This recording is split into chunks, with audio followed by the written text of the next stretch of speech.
Utility worker sa Iriga City Hall ang 55 anyos na si Crisanta Borromeo na araw-araw bumibiyahe mula sa Barangay Perpetual Help. Bago ang pandemya, nasa 20 pesos lang ang ginagastos niya sa pamasahe sa dalawang sakay. Ngayon, nasa 70 pesos na. Malaki umano ang natipid niya nang mag-umpisa ang free shuttle service ng lokal na pamahalaan para sa commuters na empleyado ng LGU. Naidagdag na umano niya ito sa mga bayarin at pagpapaaral ng ikatlo at bunsong anak sa kolehiyo. Ngayon, 20 na mula sentro hanggang dito, 20. Tapos mula pa rin hanggang sentro, 50 pesos. Ngayon, upo, dakulo talaga. Salamat na mukha ding shuttle. Malaking tulong din sa essential workers ng mga establishmento sa lungsod ang libreng sakay ng city government.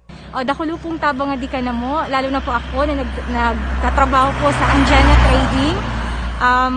Salamat pong maray, Mayor. Dahil tabang po adi ka na mo, nakakukuha po kami sa pamasahe. Tapos po, more or less na po kami sa nagagastos po na mo, imbis po maikuha na po na mo, maipagkain, maipipiti po na mo, diri na taako na po ikalibreng pasakay. Salamat po, Mayor. God bless you po. Halos puno palagi ng essential workers ang jeepney na araw-araw na minamaneho ni Manuel Sepe. Kaya bukod sa pagrehistro sa logbook at separator sa upuan, mahigpit niyang ipinasusunod sa mga sakay ang pagsusuot ng face masks at face shields para iwas COVID-19. Ginhawa rin umano sa kanya ang free shuttle service pati kay Junel Sederia na naghahatid ng stranded individuals sa quarantine facility. Dakilang tabang sir ta regarding di pa nakabiyahe. Hindi kahit pa paano ko income po everyday kin. Dakulong tabang man po.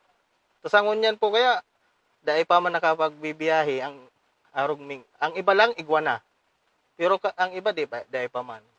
Ayon sa nangangasiwa ng libreng sakay, 3 jeepney ang bumiyahe nang mag-umpisa ang free shuttle service na ito noong June 13. Igwasintang tulong routes. Ang routes na yun, si mga masakit na abuton minsan kan mga public transportation.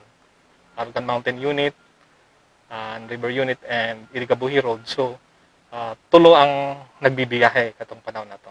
Ngunyan, ang existing tangon yan, igwa naman na allowed ang DOTR and ang transportation offices. So, igwa kitang ngunyan existing na saro, na kung saan medyo difficile pa ang modes of transportation para sa mga essential workers. Medyo magabat para sa